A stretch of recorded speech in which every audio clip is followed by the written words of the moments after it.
कुछ चीज़ें हमारे रूटीन में ऐसी होती हैं जो हम यूज़ कर रहे होते हैं, हम उसको अच्छा मानते हैं, प्रैक्टिस में है, चलन में है तो प्रैक्टिस में भी है, लेकिन वो आपकी फर्टिलिटी को नेगेटिवली प्रभावित कर रही है।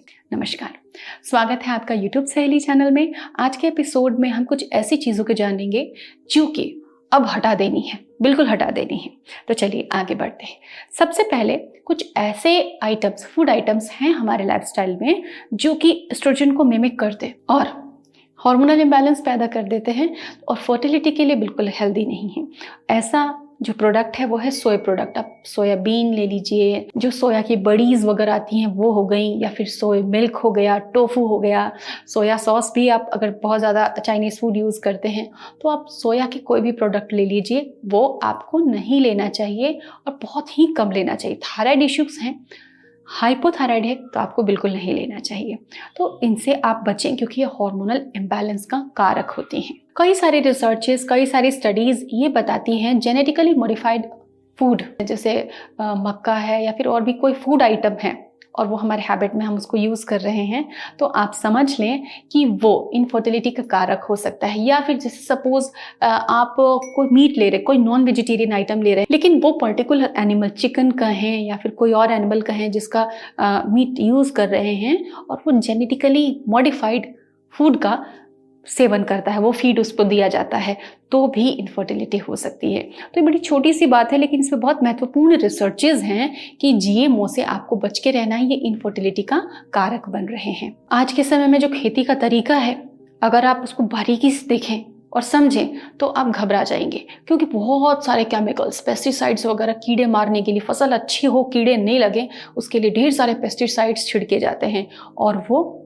फल पे, सब्जी पे रहता है। तो हम उसको अच्छे से वॉश करें, कोशिश करें कि इस झंझट से बच जाएं और ऑर्गेनिक मिलता हो, या एक पोषण वाटिका घर के अंदर लगा सकते हैं अगर जगह है आपके घर में, कि छोटी छोटी चीज़ें घर में उग जाए। क्योंकि पालक अगर उगाई जाती है तो देखा जाता है कि उसमें बहुत ज़्यादा हैवी मेटल कंटामिनेशन आ रहा है। बहुत सारे सिटीज़, मेट्रो सिटीज़ में देखा गया कि जो पालक कहते हैं ना, फार्म फ्रेश है, एकदम ताज़ा ताज़ा आई है, शहर की पेरीफेरी पे आउटर एरिया में उगाया जाता है और उनको जो सिंचाई होती है उनमें हैवी मेटल बहुत ज़्यादा है। तो ऐसे में जब वो पालक या जो हरी पत्तेदार सब्जियां आप खा रहे हैं तो उसमें हैवी मेटल आ रहा है, आपकी किडनीज में और आपके बॉडी में वो जमा होता जा रहा है।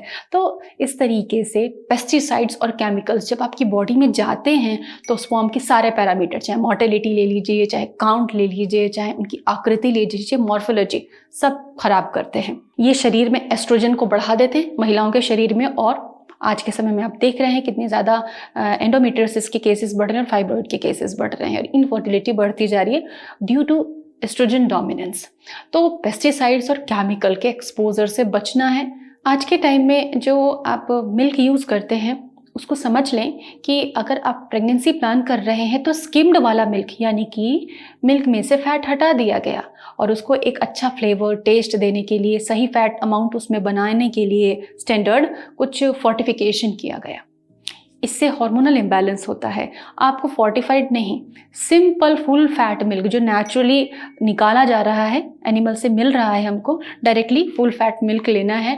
फैट नहीं यूज़ करना तो दूध उबालने के बाद जो मलाई आती है हटा दीजिए। बटर मिल्क ले रहे हैं, दही ले रहे हैं तो चर्न करके उसका फैट निकाल दीजिए, मक्खन हटा दीजिए, वैसे लीजिए। लेकिन ऑलरेडी स्किम्ड मिल्क लेने से आपको हार्मोनल इम्बैलेंस है। ये रीज़न है कि पीसीओएस के केसेस और हार्मोनल इम्बैलेंस घर घर पहुँच गया है। चौथी जो चीज़ है जिससे बचना है वह शक्कर। शक्कर मतलब ये जो सफ़ेद वाली शक्कर है, या फिर जो बेकिंग में यूज़ की जाती है वो शक्कर, या फिर जो फास्ट फूड में आप मैदे की चीज़ें खाते हैं वो भी सिंपल कार्ब हैं।